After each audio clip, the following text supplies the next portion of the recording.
하버드 대학교 교수인 마이클 샌델이라는 사람이 정의란 무엇인가라고 하는 책을 써서 수년 전에 큰 반향을 일으켰습니다. 이런 책을 보면은 우리가 사는 시대가 정의롭지 않다고 생각하는 거죠. 많은 사람이요. 그래서 정의로운 세상을 살고 싶다는 것입니다. 특별히 우리 예수 믿는 신앙인들에게는 더 그런 바람이 큰데 우리는 대부분 힘이 없는 연약한 사람들입니다. 그래서 세상이 좀 더 정의로워져야지 우리 같은 사람들이 피해와 어려움을 당하지 않을 것이라고 생각하는 것이죠. 정의라고 하는 말은 일반적으로는 사회적 관계에서 오는 의라고 정의할 수 있습니다. 또 우리는 신앙인들은 공의라고 하는 말도 쓰잖아요. 공의는 하나님과의 관계에서 오는 의를 이야기하는 것이죠. 그러나 우리가 얘기하는 정의는 세상 사람들의 정의와 좀 다릅니다. 세상 사람들은 수평적인 관계 속에서의 정의만을 얘기하지만은 우리가 이야기하는 정의라고 하는 것은 하나님과의 관계에서 오는 의의가 사회적으로 적용될 때 나타나는 의의 라고 하는 것을 정의라고 할 수 있습니다. 그러므로 성경이 정의와 공의를 이야기할 때 딱 구분해서 이야기할 필요는 없고요. 정의가 하나님의 공의로부터 오는 것이다, 이렇게 생각하면 됩니다. 그런데 우리가 세상을 살면서 이런 공의와 정의가 충분히 이루어지고 있는 세상에 살고 있다고 생각하지 않는 것이죠. 그래서 우리 신앙인들은 고민을 하나 가지고 있는데, 그것이 뭐냐니까 하나님이 왜 이런 불의한 세상에서 침묵하시는가 하는 것입니다. 오늘 우리가 하박국 말씀을 보고 있는데 이 하박국의 고민이 여기에서 시작되었습니다. 하박국은 격변의 시대를 산 사람이었습니다. 아수르라고 하는 강대국이 멸망하고 이제 신생국가인 바벨론이 일어나가지고 세계의 권력과 질서가 재편되는 상황이었습니다. 그런 때에 나라의 지도자들은 이런 세계적인 변화의 흐름을 읽어내지 못하고 엉뚱하게 애굽에 줄을 대는 바람에 나라의 멸망을 자초하고 있는 시점이었습니다. 더군다나 국내적으로는 더 소망이 없었는데 직전에 요시야 왕이라고 하는 사람이 이 나라를 다스릴 때에는 종교개혁이 일어나가지고 영적으로 나라가 쇄신되고 잘 되는 줄 알았어요. 그런데 30대 후반에 전쟁터에 나가가지고 갑자기 이 왕이 죽는 바람에 모든 것이 수포로 돌아가게 되었습니다. 그래서 이 나라는 더 영적으로, 정치적으로, 경제적으로 혼란에 빠지게 되었습니다. 나라의 정의가 사라지는 것이죠. 하나님의 말씀대로 살려고 하는 의인들은 고통을 당하고, 또 법을 인정하지 않고 하나님의 말씀을 우습게 생각하는 악인들은 오히려 세상에서 형통하고 권력을 잡고 잘 되는 일이 벌어졌습니다. 이런 가운데 하박국 선지자가 하나님에게 메어 달리게 되는데요, 참 절묘하게 이 하박국이라고 하는 이름의 뜻이 메어 달린다, 이런 뜻입니다. 그는 그의 이름대로 하나님 앞에 이런 문제를 두고 메어 달리기를 시작했습니다. 2절 말씀을 보면은 여호와여, 내가 부르짖어도 주께서 듣지 아니하시니 어느 때까지리까?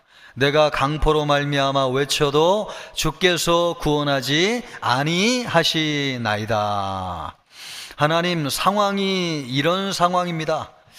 하나님, 이 나라가 지금 우리에게 일어나고 있는 일을 왜 방관하시고 정의를 행하지 아니하셔서 억울한 피해자들이 이렇게 나오게 하시는 것입니까? 이런 상황인데도 왜 하나님은 잠잠히 침묵을 하시고 계십니까? 아무리 기도해도 응답이 없자 하나님에게도 책임이 있다는 식으로 말을 합니다. 4절 말씀을 보면 이러므로 율법이 해이하고 정의가 전혀 시행되지 못하오니, 그러니까 누구 때문에 율법이 해이하고 정의가 전혀 시행되지 못한다고 이야기하고 있는 거예요? 하나님이 그렇게 하지 않으신다는 거예요. 하나님이 악인을 심판하시고 율법을 바로 세우면 정의가 곧게 서가지고 억울한 일을 당하지 않을 텐데, 하나님 그러지 않아가지고 악인이 의인을 에워쌌으므로 정의가 굽게 행하여 지민이이다. 하나님이 정의를 행하셔야지 악인들을 심판하셔야지 어떻게 된 것이냐. 우리가 사는 세상이 이렇게 되는 것이 하나님에게도 일부분의 책임이 있는 것이 아니냐. 지금 그런 뉘앙스로 이야기하고 있는 것입니다. 우리는 정의가 이루어지지 않아가지고 답답하고 괴로울 때가 많습니다. 여러분은 우리가 사는 세상이 정의로운 세상이라고 생각하십니까? 여론을 움직이게만 하면은 가짜가 진짜가 되고 없는 것도 있는 것처럼 만들어낼 수 있다고 생각하는 사람들이 우리 주변에 굉장히 많이 있습니다. 거짓과 조작으로 돌아가는 세상 같아요. 그런데 사람들은 거기에 관심이 없어요. 아무 일이 없는 것처럼 나만 평안하게 지내면 된다고 생각합니다. 그러는 사이에 우리 주변에서 일어나고 있는 일들이 어떤 일들입니까? 권력자들이 법 위에 군림하고 있습니다. 웬만한 죄를 지어도 눈 하나 깜짝하지 않아요. 마음에 들지 않으면은 법도 바꿔버려요. 제가 20, 30년 전에도 강단에서 말씀하는 목사님들 설교를 많이 들었는데 그때도 이런 말씀으로 세상을 책망하고 호되게 꾸짖는 말씀을 많이 들었어요. 그런데 20, 30년이 지나서 제가 설교하는 강단에도 세상이 좋아져 가지고 이런 설교 안 해도 되느냐? 아니요. 오히려 세상이 더 나빠지고 어두워졌습니다. 그러나 여러분, 우리와 같은 일반 서민들은 어떻습니까? 우리 일반 서민들은 작은 죄만 지어도 큰 대가를 치러요. 벌벌벌벌 떨어요. 우리 신앙인들은 여러분 그래서 더 예민합니다. 이런 때 묻게 되는 거죠. 왜 하나님이 가만히 계십니까? 왜 하나님이 가만히 계십니까? 찰스 템플던이라고 하는 사람이 계신데요. 이분은 빌리그레암 목사님과 함께 사역하던 굉장히 훌륭한 사역자였어요. 그런데 이분이 나중에 무신론자가 되었습니다. 아니, 이렇게 귀한 목사님하고 동역하는 사역자가 어떻게 무신론자가 될 수 있느냐? 그럴 수 있어요. 세계에서 일어나는 고통의 문제, 그리고 불의의 문제를 보면서 특별히 힘없는 아이들이 세상에서 고통을 당하는 문제 때문에 시험에 들었습니다. 하나님은 선하시고 전능하신 분이신데 왜 이런 고통을 막아주지 않으시냐는 것입니다. 이 문제에 대한 답을 얻지 못해가지고 결국 하나님을 떠났습니다. 하나님을 떠나면서 그는 이런 말을 남겼습니다. 나는 하나님을 사랑했다. 하지만 더 이상 믿을 수 없었다. 세상은 너무 잔인했고 하나님은 침묵하고 계셨다. 저는 목사로서 이 사람이 진짜 회심하여 거듭난 사람이라고 생각하지 않습니다. 만약에 이분이 진짜 회심하고 거듭났다고 하면 아무리 불의한 세상에서도 믿음을 잃어버리지 않았을 거예요. 그러나 우리가 이 사람의 예를 통해서 한 가지 분명하게 알 수 있는 한 가지가 있는데, 그것은 뭐냐? 이 정의의 문제라고 하는 거. 불의한 세상에서 하나님은 어디 계시냐고 하는 이 문제가 우리 신앙을 흔들 만큼 엄청나게 중대한 문제라고 하는 사실입니다. 우리가 불의한 일을 당해도 하나님이 침묵하는 것 같아가지고 참 답답한 세상에 살고 있습니다. 그럴 때마다 하나님을 향해서 외쳐요. 하나님 언제까지입니까? 하나님 살아계신 것이 맞습니까? 왜 하나님 침묵하십니까? 오늘 이 문제로 부르짖는 분들이 계십니까? 여러분이 이 문제에 대한 답을 꼭 얻고 돌아가시기를 바랍니다. 그래서 불의한 세상 살지만은 절대로 하나님에 대한 믿음이 흔들리지 않고 굳건한 믿음으로 살아가는 우리 성도님들이 되어야 될 것입니다. 그러기를 우리 주님의 이름으로 축복합니다. 그러면 하나님은 하박국이 얘기하고 있는 것처럼 하나님은 불의한 시대에 침묵하고 계셨는가? 아니요, 그러지 않았습니다. 하나님은 말씀하고 계셨습니다. 하박국 선지자에게 5절 말씀을 보면 우리가 잘 알 수 있는데, 여호와께서 이르시되, 여기 지금 말씀하고 계시잖아요. 너희는 여러 나라를 보고 또 보고 놀라고 또 놀랄지어다. 너희의 생전에 내가 한 가지 일을 행할 것이라. 누가 너희에게 말할지라도 너희가 믿지 아니하리라. 아멘. 하나님이 말씀하시기를 하박국에게 말씀하고 있습니다. 너희가 여러 나라를 보고 또 보고 또 보고 놀랄지어다.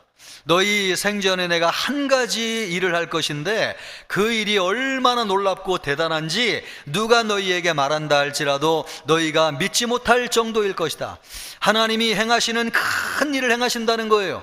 그러면 그 큰 일을 행하신다고 하는 것이 무엇인가? 6절 말씀을 보면 구체적으로 나와 있습니다. 보라, 내가 사납고 성급한 백성 곧 땅이 넓은 곳으로 다니며 자기의 소유가 아닌 거처들을 점령하는 갈대아 사람을 일으켰나니, 여기에서 이 갈대아 사람이라고 하는 것이 아까 말씀을 드린 바벨론 신흥 제국을 이야기하는 것입니다. 이 바벨론 신흥 제국을 일으켜가지고 하나님이 이스라엘을 징계하실 뿐만 아니라 하나님의 공의를 이루시겠다고 말씀하셨습니다. 그런데 문제는 왜 하박국의 눈에는 그것이 보이지 않았을까 하는 것입니다. 하나님은 이렇게 분명하게 불의한 시대도 공의를 이루기 위해서 일하고 계신데 왜 하박국의 눈에는 그렇게 일하시는 하나님이 눈에 보이지 않았을까 하는 것입니다. 하박국 선지자는 하나님 수준의 정의를 원하는 것이 아니었어요. 개인적인 차원의 복수를 원했습니다. 그것을 알 수 있는 것은 3절을 보면 알 수 있는데요. 어찌하여 내게 죄악을 보게 하시며, 하나님께 부르짖는 거예요. 어찌하여 내게 죄악을 보게 하시며 패악을 눈으로 보게 하시나이까. 겁탈과 강포가 내 앞에 있고 변론과 분쟁이 일어났나이다. 이 말씀을 잠깐 그대로 보여주시면, 겁탈이라고 하는 것은 폭력으로 다른 사람의 재산을 갈취하는 것입니다. 강포라고 하는 것은 폭력으로 다른 사람의 신체를 상해하는 것입니다. 또 변론이라고 하는 것은 개인적인 법률 소송을 이야기하는 것이고, 분쟁이라고 하는 것은 개인 간의 다툼을 이야기하는 것입니다. 이것을 볼 때에 지금 하박국 선지자가 정의를 하나님 앞에 부르짖고 있는 것은 하나님의 차원의 정의가 이루어지기를 위해서 구했다기보다는, 하나님, 내가 이 불의한 세상에서 이런 억울한 일을 당하고 있습니다. 나의 이 억울함을 풀어주시옵소서. 개인적인 차원의 정의를 하나님 앞에 부르짖고 있는 것입니다. 그래서 하나님이 그의 눈에 보이지 않은 것이죠.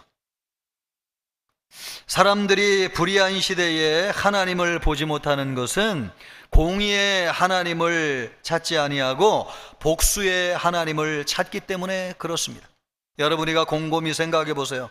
이 세상이 정의로워지기를 원하는 진정한 우리의 마음의 의도가 무엇입니까? 하나님의 공의가 이루어지기를 원하시는 것입니까? 아니면 나를 향한 하나님의 복수가 이루어지기를 원하는 것입니까? 예수님이 산상수훈을 통해서 말씀해 주셨어요. 유대인들은 눈은 눈으로, 이는 이를 이로 갚으라고 가르쳤습니다.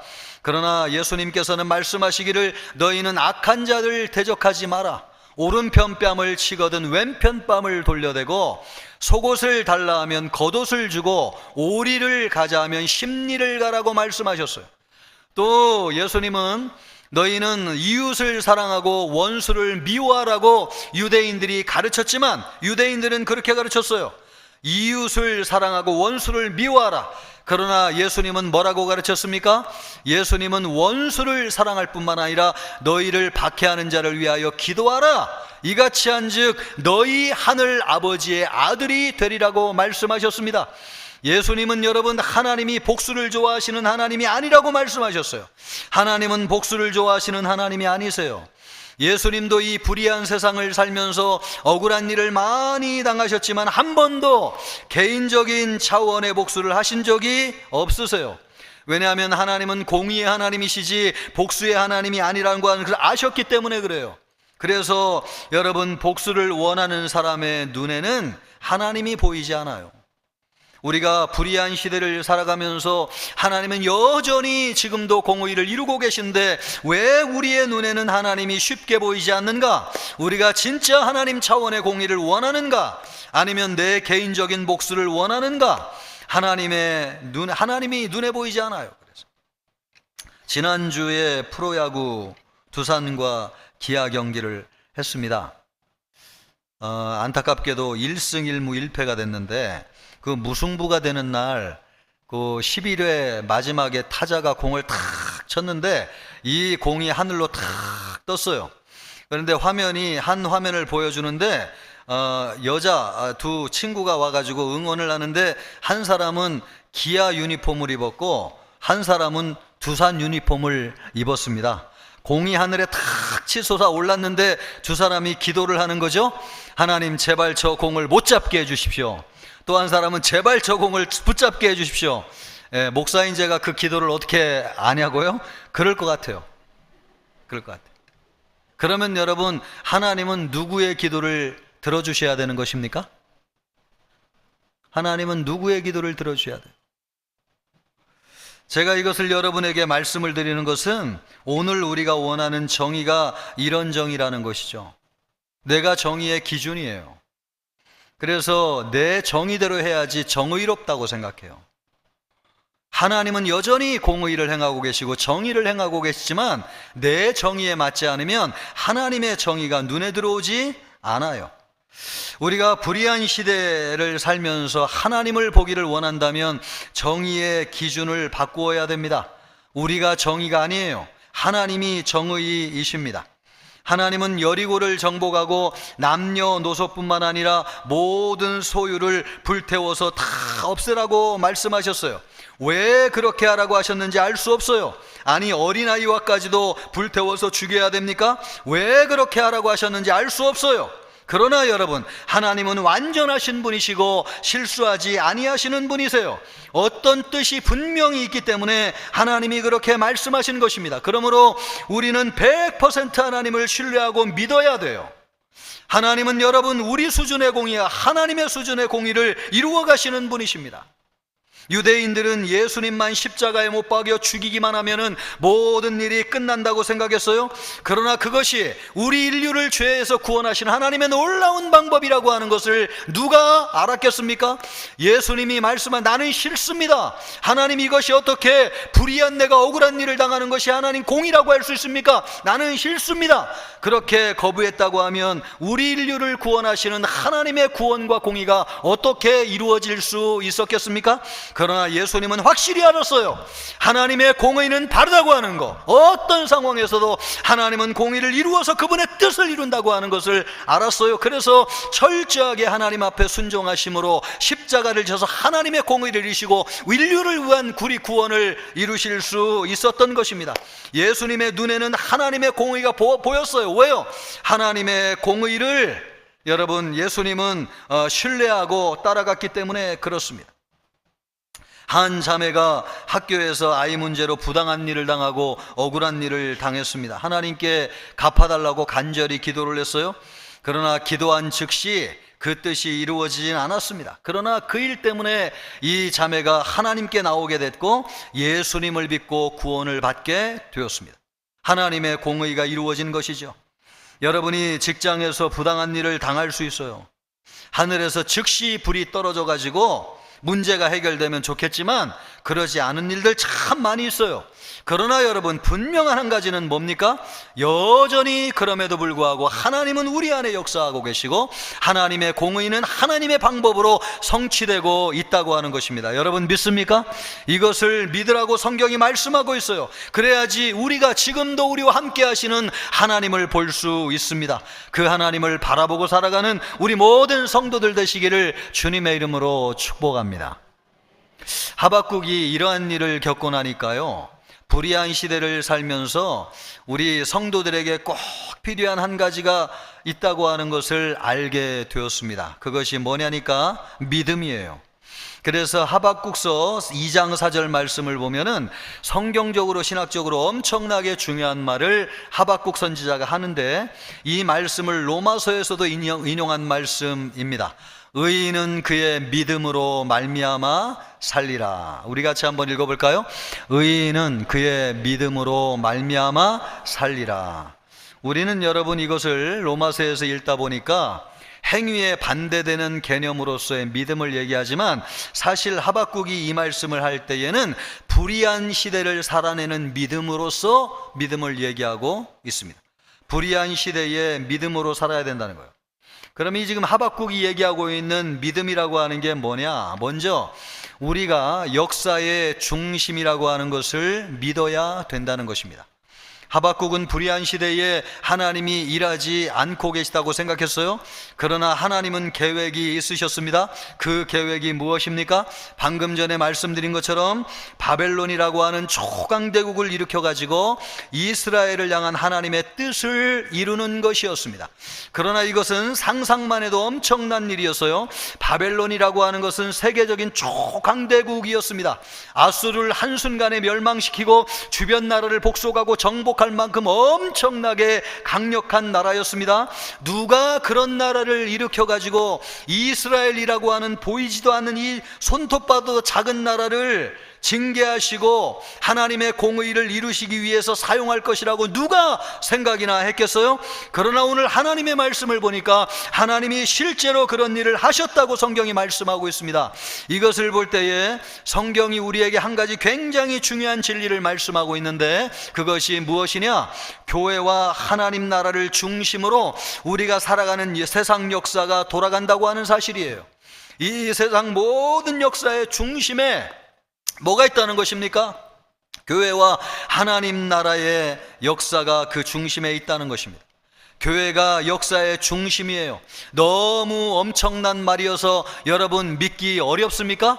아닙니다. 사실입니다. 이것을 누가 증언하고 있느냐? 성경이 우리에게 증언하고 있어요. 우리 세상이 아무리 거대하고 엄청나도 교회와 성도를 위해서 존재합니다. 예수님은 말씀하시기를 이 세상의 역사의 종말이 언제냐? 복음이 전해지면 이 세상이 끝날 것이라고 말씀하셨습니다. 그러므로 여러분, 이 세상 역사의 중심에 교회가 있고 하나님 나라의 역사가 있어요. 하나님의 모든 관점과 사랑이 우리에게 있습니다. 하나님의 모든 계획, 하나님의 모든 생각은 우리를 향해서 있습니다. 얼마나 대단한 것입니까?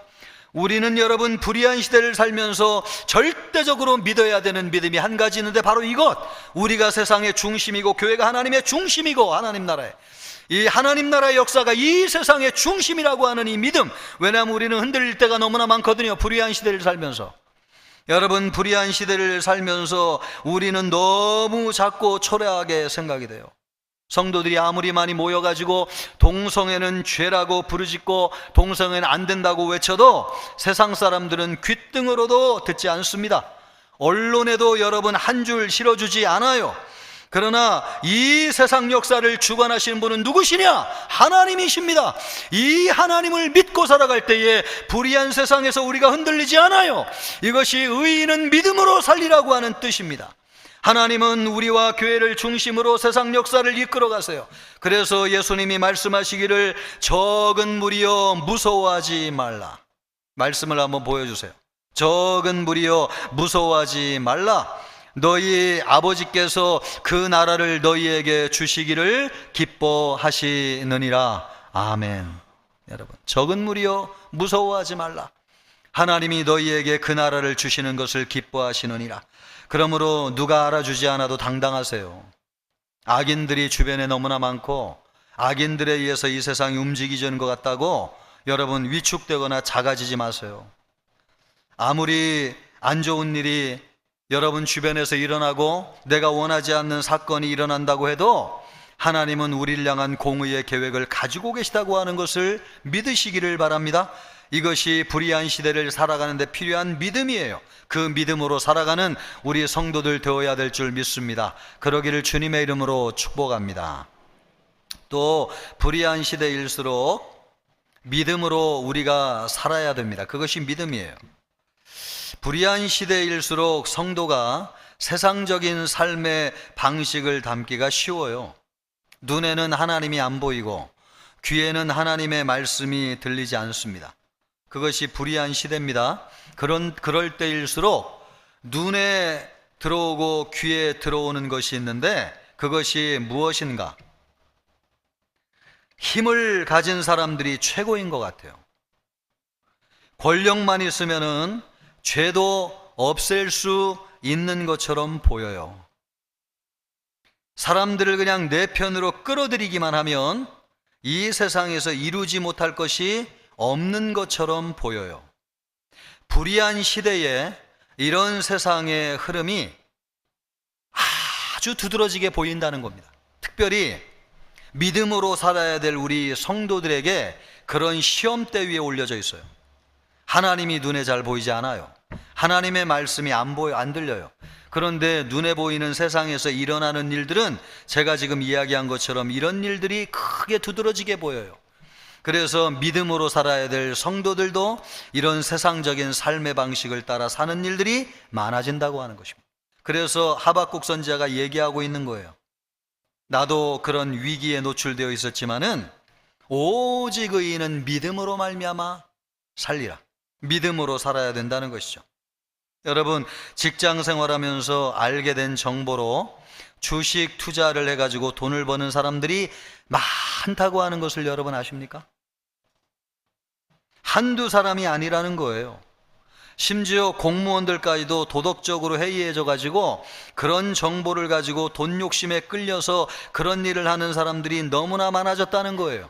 수년 전만 해도 공무원들은 이런 일을 엄두도 못 냈습니다, 사실. 그런데 요즘은 이런 도덕적인 해이가 너무나 팽배해졌다는 것입니다. 세상이 갈수록 좋아지는 것이 아니고 퇴보한다고 하는 것을 느끼게 돼요. 요즘 오피스 와이프라고 하는 말이 공공연하게 우리 사회에 떠돌아다닌다고 하는 것을 여러분 아시나요? 집에 있는 아내 외에 사무실 와이프가 존재한다는 거예요. 불륜을 이야기하면서 오피스 와이프라는 말을 쓴다는 것이죠. 여러분, 저는 이게 입에 붙지 않아가지고 잘 발음이 안 되는데, 남들도 다 그러는데 나라고 못하는 게 뭐냐, 이렇게 생각하는 사람들이 너무나 많다는 것입니다. 불의한 시대일수록 사람들이 믿음으로 사는 것이 아니라 눈으로 보고 귀로 듣는 대로 세상을 살기가 쉽습니다. 여러분, 우리 성도는 어떻게 살아야 된다는 거예요? 믿음으로 살아야 된다는 거예요. 믿음이 무엇입니까? 믿음은 바라는 것들의 실상이요, 보지 못하는 것들의 증거입니다. 믿음은 여러분, 보이지 않는 것을 붙잡는 게 믿음이에요. 또 하나님께 나아가는 자는 그가 계신 것과 자기를 찾는 자에게 상 주시는 이심을 믿어야 할지니라. 믿음이란 뭐예요? 눈에 보이지 않는 하나님을 믿고 사는 것이 믿음이라는 것입니다. 우리 성도가 이 불의한 시대에 살아야 될 믿음이 무엇입니까? 눈에 보이지 않는 하나님과 눈에 보이지 않는 하나님의 말씀을 붙잡고 사는 것입니다. 그럴 때에 이 불의한 시대를 살아낼 수 있다는 거예요. 바라긴 우리 청천교회 성도님들이 오직 의인은 믿음으로 말미암아 살리라. 믿음으로 사는 성도들 되기를 주님의 이름으로 축복합니다. 또 이 불의한 시대에 두드러진 특징 가운데 하나는 악인과 의인이 선명하게 드러난다는 거예요. 시편 1절 말씀을 보면 하나님이 뭐라고 말씀하고 있습니까? 악인은 바람에 나는 겨와 같으니 무엇을 견디지 못한다? 심판을 견디지 못한다. 불의한 시대에 악인과 의인이 선명하게 드러나는데, 악인의 특징이 뭡니까? 바람에 나는 겨와 같아가지고 심판을 견디지 못해요. 그런데 의인은 어떻다는 거예요? 시냇가에 심은 나무와 같아서 철을 따라 열매를 맺고 그 잎사귀가 마르지 아니함 같으니 그가 하는 모든 행사가 다 형통하리로다. 할렐루야. 여러분, 이 불의한 시대에 악인과 의인이 선명하게 드러나는데, 악인은 날아가지만 의인은 날아가지 않고 뿌리를 견고하게 하나님 앞에 내려서 모든 일이 형통하게 된다는 것입니다. 그러므로 여러분, 이 불의한 시대에 우리가 무엇으로 살아야 되느냐? 믿음으로 살아야 됩니다. 이 믿음으로 살게 될 때에 하나님이 우리에게 주시는, 특별히 주시는, 이 불의한 시대에 주시는 축복이 있습니다. 그것이 무엇이냐? 먼저 시대를 뛰어넘는 비전을 보게 하십니다. 시대를 뛰어넘는 비전을 보게 하세요. 하박국은 그것을 본 사람이에요. 우리는 부흥이라고 하는 말을 참 많이 사용하는데요, 이 부흥이라고 하는 말이 성경이 유일하게 한 번 나온다고 하는 걸 여러분 아십니까? 그런데 이 부흥이라고 하는 말을 쓴 유일한 사람이 누구냐? 오늘 성경에 나오는 하박국 선지자예요. 왜냐하면 부흥의 비전을 보았기 때문에 그렇습니다. 하박국 선지서 3장 2절 말씀을 보면은, 여호와여, 같이 읽습니다. 여호와여, 내가 주께 대한 소문을 듣고 놀랐나이다. 여호와여 주는 주의 일을 이 수년 내에 부응하게 하옵소서. 부응이라고 하는 말이 나오죠. 이 수년 내에 나타내시옵소서. 아멘. 진노 중이라도 긍휼을 잊지 마옵소서. 아멘. 이 부응이라고 하는 말은 다시 살아나게 한다는 말인데, 이 비전을 제일 먼저 본 사람이 하박국 선지자였어요. 이 비전이 언제 이루어져요? 사도행전에서 이루어지잖아요. 그래서 성령으로 말미암아 하나님의 역사로 부흥이 일어나게 되는데, 이 비전을 본 사람이 하박국이었습니다. 그는 어떤 사람이어서 방금 전까지만 해도 불의한 시대에 하나님 어디 계십니까? 절망하고 좌절하던 사람이었어요. 그러나 하나님을 만나고 나서 부흥의 비전을 보고 다시는 그와 같이 묻지 않았습니다. 왜냐하면 하나님은 부흥의 계획을 가지고 있다고 하는 것을 믿었기 때문에 그렇습니다. 여러분, 하나님이 우리에게 믿음으로 살 때에 불의한 시대에 우리에게 주는 축복이 있어요. 그것이 무엇이냐? 부흥의 비전을 보게 한다는 것입니다. 헬렌 켈러는 아무것도 보지 못하는 사람이었지만, 눈이 먼 것보다도 더 비극적인 것은 시력은 있지만은 비전이 없는 것이다 라고 이야기했습니다. 여러분, 아무것도 못 보는 여인이었어요. 그러나 그에게는 비전이 있었어요. 하나님이 준 비전. 육신의 눈이 멀쩡히 떠 있어도 비전이 없는 사람보다도, 눈이 감겨 있어도 하나님으로부터 비전을 받은 사람이 훨씬 더 소망이 있는 사람이라는, 믿음의 사람은 어떤 사람이냐? 그런 비전을 붙잡고 살아가는 사람이에요. 어떤 사람에게 그런 비전을 주시느냐? 불의한 시대에 여호와는 의인은 믿음으로 말미암아 살리라. 믿음으로 사는 성도들에게 주시는 줄 믿습니다. 하나님이 주신 비전 붙잡고 살기를 주님의 이름으로 축복합니다. 또 하나님이 주시는 축복인데, 그것은 무엇입니까? 상황을 뛰어넘는 기쁨과 평안을 얻게 하신다는 것입니다. 하박국 선지자는 후세에 두고두고 많은 성도들이 암송하는 너무나 귀하고 놀라운 말씀을 남겨주셨습니다. 그것이 뭘까요? 비록 무화과 나무가 없으며 포도 열매가 없으며 감람나무에 소출이 없으며 밭에 먹을 것이 없으며 우리의 양이 없으며 외양간에 소가 없다 할지라도 나는 여호와로 말미암아 즐거워하며 나의 구원의 하나님으로 말미암아 기뻐하리로다. 할렐루야, 할렐루야. 여러분, 이런 것이 왜 없다는 거예요? 불의한 시대에 다 빼앗겨가지고 이런 게 없다는 거예요. 강포로 건강을 잃어버리고, 겁탈로 재산을 잃어버리고, 그래서 가진 것이 그럼에도 불구하고 하박국은 그것을 뛰어넘는 기쁨이 있었어요. 하나님을 만났을 때 세상의 불의에서 구원해 주시는 하나님으로 말미암아 주어지는 구원의 감격과 기쁨, 그것을 갖게 될 때에 이 세상에 없는 것을 상쇄하고도 남을 만큼 하나님으로부터 부어지는 은혜가 그에게 주어졌어요. 성도는 그것으로 말미암아 사는 것이구나 라고 하는 것을 알게 되었어요. 우리는 여러분, 이 세상을 살면서 도둑놈이 너무 많아가지고 우리의 것을 빼앗긴다고 생각하며 살고 있습니다. 세금으로 빼앗기고, 벌금으로 빼앗기고, 사기당해가지고 빼앗기는 게 얼마나 많아요. 그러나 여러분, 맞습니다. 이런 것이 없어져야지 우리가 살기 좋은 세상이 되는 거죠. 그러나 우리 성도들에게는 이것이 아니어도 이 세상을 살 수 있는 하나님으로부터 주어지는 기쁨이 있다는 것입니다. 하나님이 주시는 구원의 기쁨, 우리가 여러분 구원을 얻은 것을 생각할 때마다 우리 마음속에 얼마나 놀라운 기쁨이 있는지요. 이 세상 모든 것이 다 내 것과 같은 말할 수 없이 채워지는 구원의 기쁨이 우리에게 주어져요. 그것이 주어질 때 우리는 이 세상을 넉넉히 살아가게 되는 것. 그러므로 여러분, 우리가 없다고 해가지고 분노할 필요가 없는 것은 하나님이 우리에게 주는 구원의 기쁨, 그것으로 인한 우리에게 주어진 평안이 있기 때문에 그렇습니다. 그것으로 살기를 주님의 이름으로 축복합니다. 반주하지 않으셔도 됩니다. 반주 안 하셔도 돼요. 잠깐만. 얼마 전에 제가 아주 열받는 일을 하나 경험했는데, 길목을 지키던 교통 경찰에게 딱지를 뗐습니다. 여러분, 저 나쁘다고 얘기하셔도 할 수 없지만 한번 당해보시면 여러분도 그 분노가 얼마나 큰지를 알 겁니다. 늘 다니던 길인데 길목을 탁 지키고 있다가 신호를 크게 위반한 것도 아니에요. 앞에 가던 차 이렇게 가다가 늘 하던 대로 한 건데, 변명하고 싶지 않습니다. 속이 뒤집어지고 열받는 분노가 일어났어요. 그러나 여러분, 중요한 거는 지금은 그런 감정이 사라졌다고 하는 것입니다. 할렐루야. 왜요? 구원의 하나님을 생각할 때 내 마음속에 주는 평안과 기쁨이 나를 압도하고 있기 때문에 그렇습니다. 여러분 믿습니까? 이런 구원의 기쁨과 감격이 여러분에게 넘치고 압도하기를 우리 주님의 이름으로 축복합니다.